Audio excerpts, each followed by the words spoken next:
जितना भी अंग्रेजों की कोठी था आप लोग सुने होइएगा, देखे होइएगा, जाने होइएगा कि वो कोठी गिर गया। हाथ में अच्छा सामान चाहिए, रोटी कपड़ा मकान चाहिए, मानो मानो सब एक समान। ऐसा भारत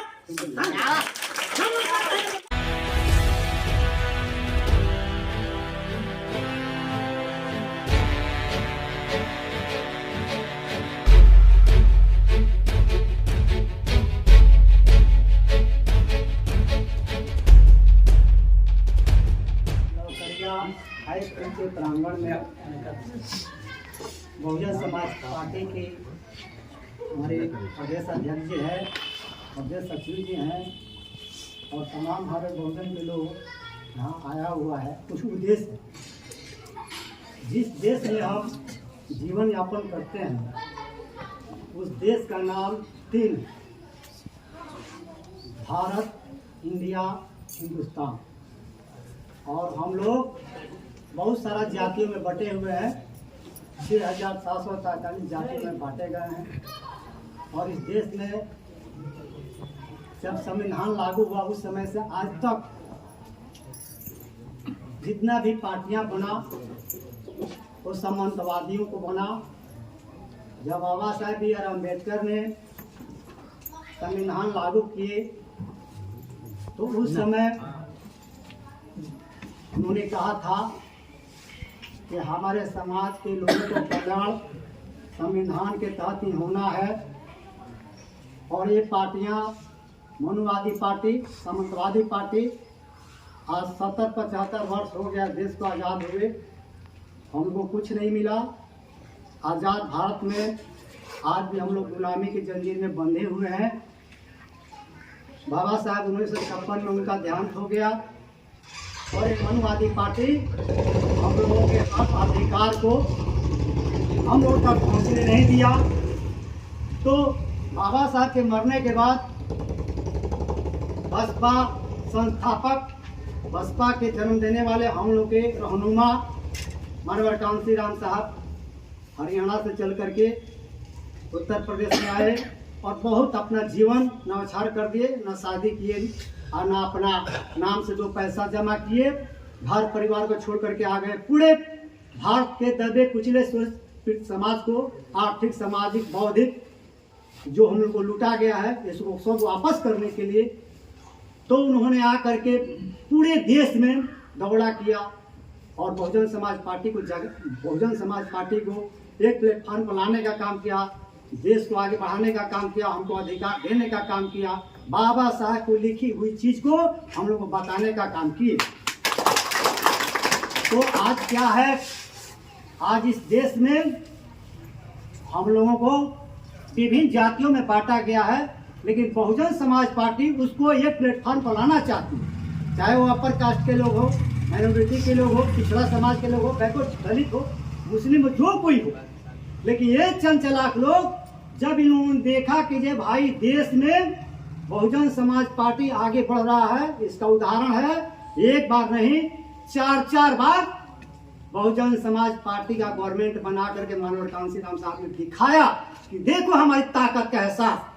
हमारे लोग कहीं जनरल सीट पर आरक्षण आ गया तो लोग जीत गया, नहीं तो हार मान लेता है पहले। जबकि इसकी संख्या आज इस बिहार के अंदर जातीय जनगणना हुआ है। आप लोगों को एहसास होना चाहिए अपनी ताकत का कि हमारी संख्या इतना होते हुए भी फिर भी हम पहरिया का काम करते हैं, गुलाम है, चंद चलाक लोगों के बहकाव में आकर के अपना एक बहुमूल्य वोट उनको दे करके हम अपने आप को कमजोर महसूस करते हैं। तो बहुजन समाज पार्टी शुरू से 1984 में मानवर साहब ने बहुजन समाज पार्टी बनाया। बहुजन का अर्थ होता है बहुत, माने बड़ा। कुछ लोग, चंद चलाक लोग इसको जाति विहित पार्टी समझते हैं, ऐसा नहीं है। आप लोग पढ़े लिखे लोग हैं। बहुजन का अर्थ क्या होता है, बहु माने बड़ा, जनसंख्या। इस देश में बहुत बड़ा जनसंख्या हम लोग की है, तो सत्ता का चाबी हमारे हाथों में होना चाहिए। हमारे लोगों की हक अधिकार की बात होनी चाहिए। तो हम लोग सिर्फ सुनते हैं, करते नहीं है। बाबा साहब ने कहा था कि शिक्षित बनो, संगठित रहो, संघर्ष करो, और 1 वोट का ताकत उन्होंने दिया। इस देश में हमने पहले बताया कि इस देश का नाम 3 है और हम लोगों को इस देश के सामंतवादियों ने 3 भाग में नहीं, अनेकों भाग में बांट दिया। तो मेरा कहने का मतलब यही है कि जब तक हम लोग संगठित नहीं होंगे, भाईचारा कायम नहीं करेंगे, हमारा ताकत को पहचान लोग नहीं चलेगा, हम इकट्ठा नहीं करेंगे, तब तक हम लोगों को वो लोग गुलाम बनाते रहेगा। इधर जो है भारतीय जनता पार्टी है, भारतीय जनता पार्टी क्या करती है, नारा देती है हिंदू मुस्लिम। हम जानना चाहेंगे कि आप धर्म ग्रंथ पढ़ने वाले लोग पूजा पाठ राम साहब कहते थे, बाबा साहब कहते थे कि ठीक है मना नहीं करते हैं, तुम मानो, किसी भी देवी देवता को हम रोक नहीं लगाते, लेकिन मानने से पहले तुम जानने का काम करो कि हमारे हित में है कि अनहित कर सकता है। कहीं जाल फैला करके पूरे भारत में हमारे लोगों को कमजोर किया जाता है, आर्थिक सामाजिक बौद्धिक तीनों शक्तियों को छीन कर दिया गया। फिर भी आजाद भारत में हम गुलाम हैं, गुलामी की जंजीर में बंधे हुए हैं। तो इसको तोड़ने के लिए मानवर साहब ने पूरे भारत में, खासकर उत्तर प्रदेश में 12,000 किलोमीटर साइकिल चला करके राजनीतिक चेतना जगाने का काम किया।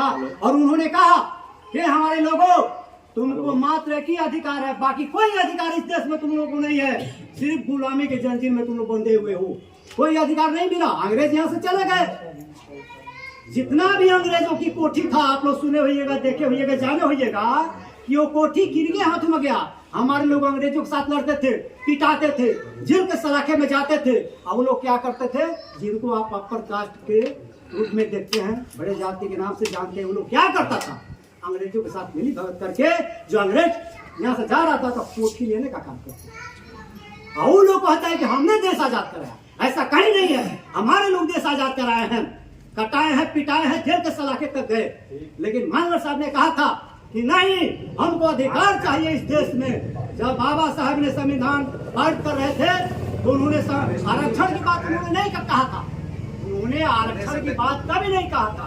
वो कहे थे कि नहीं, हमारे लोगों की पूर्ण रूप से देश में अधिकार मिलनी चाहिए। जब अंग्रेज चला गया तो जमीन उनके पास क्यों नहीं है, जमीन होनी चाहिए मुझे। तो इतना बड़ी संख्या के बीच कितने लोगों के पास जमीन है पता कीजिए आप लोग। जो भी जमीन है 2,000, 4,000, 5,000, 1,000, 2,000, 20,000, 50,000 एकड़ वही चंद लाख लोगों के हाथों में है, जो आज भाजपा का मुरैठा बांध करके आप लोगों के बीच राजनीति की बात करते हैं, उन्हीं लोगों के हाथों में तमाम चीजें भरा पड़ा। तो हमको क्या मिला, फिर जब चुनाव आएगा तो वही पैसा वो इन्वेस्ट करता है आपको मोहरा बनाने के लिए, गुलाम बनाने के लिए, आपके मस्तिष्क पर काबिज होने के लिए। ये सारी व्यवस्था इस देश के अंदर काम है। तो हमको कहा जाता है कि हिंदुओं वन साइडेड हो जाओ, इस देश में खतरा है। भाई खतरा है तो किससे खतरा है, आप लोगों को समझना चाहिए। मैं जो बोल रहा हूँ खतरा किससे, हमको खतरा तो वही मनुवादियों से है। देश में खतरा है तो किसी से नहीं है, सिर्फ मनुवादियों से, जिनके हाथों में न्यायपालिका, कार्यपालिका व्यवस्था, इस देश के तमाम चीज उनकी मुट्ठी में पैक है। आज इतना बड़ा समाज है, इतना बड़ा समाज है, इनके हाथों में क्या है, कोई चीज दिखाई नहीं देता है। तो मानवर साहब ने कहा था कि सब कुछ तो लूट दिया, मात्र को बाबा साहब जो अधिकार दिए हैं वोट का, वही इकट्ठा कर लो, अपने माँ बहनों को, भाइयों को बता दो, अपने वोट की जितनी तुम्हारी संख्या है, जितनी जिसकी संख्या भाई उतने ही उसकी हिस्सेदारी इस देश में मिल जाएगा। सिर्फ एक वोट का सही इस्तेमाल करोगे तब। वोट का इस्तेमाल कर लिए तो कोसों दूर भागेगा, वो हमारे बीच आएगा कि भाई हमारा, हमको भी तुम्हारा, वो कहेगा, कब कहेगा, जब हमारा ताकत इकट्ठा हो जाए, एक प्लेटफॉर्म पर हम आ जाएंगे, एक वोट का आविष्कार करेंगे, सत्ता का चाबी हमारे लोगों के हाथ में जाएगा, तो वो हमारे बीच आकर कहेगा कि हमको भी कुछ चाहिए। हमारे लोग भिक्षाटन करते हैं, वो आकर करेगा तब, जब हमारा ताकत नहीं। मानवर साहब कहे हुए थे, बहुत लड़ाई उन्होंने लड़ा, बहुत सारा लड़ाई लड़ने के बाद बाबा साहब भी मर गए, कांसीराम साहब भी मर गए, लेकिन उन्होंने बता करके गया, दिखा करके गया, और उन्होंने अपना एक नहीं अनेकों उदाहरण दे करके गए कि शिक्षा, सुरक्षा, सम्मान चाहिए, रोटी कपड़ा मकान चाहिए, मानव मानव से एक समान, ऐसा ही भारत। लेकिन आज हम लोग हाथ फैलाए हुए हैं, हाथ फैला करके एक दूसरे के दरवाजे पर जाते हैं, भिक्षाटन करते हैं, कमजोर महसूस करते हैं। ऐसा नहीं होना चाहिए हमारे समाज के लोगों को। आप लोग देखे होइएगा कि एक हाथी होता है, हाथी उसको एक छोटा सा माहौल मार मार करके चलाता है कि नहीं चलाता है। जब हाथी अपने ताकत का इस्तेमाल कर लेता है तो बड़े बड़े घरों में ताला लग जाता है, भागो भागो भागो। उसी हाथी रुपये अपने समाज का ताकत के साथ दिखाना होगा। आने वाले चुनाव में बीजेपी को परास्त करना होगा और कोई रोकने नहीं जा रहा है बहन कुमारी मायावती जी को दिल्ली के सत्ता पर बैठने से। अभी 5 विधानसभा का चुनाव है, 5 प्रांतों में 5 राज्यों में विधानसभा का चुनाव होने जा रहा है। वहां पर बहुजन का बहुत बड़ा ग्राफ उभर करके सामने आएगा। उसके बाद लोकसभा पार्लियामेंट्री चुनाव होगा। पार्लियामेंट्री चुनाव में हमको लड़ाई झगड़ा जोर जबरदस्ती किसी से नहीं करना है। पहले बाबा साहब कहते थे कि बुलेट चलाने वाला का जवाब, पहले पेपर था, आज ये मशीन आया हुआ है। बाबा साहब कहते थे कि बुलेट चलाने वाला का जवाब हमारा समाज का लोग बैलेट पेपर से दे सकते हैं। बैलेट पेपर से कैसे? उसको मोहर मार करके।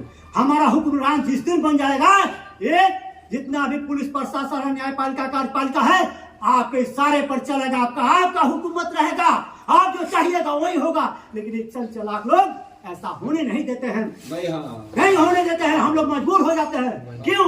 अपने आप को संगठित नहीं है। आज जो है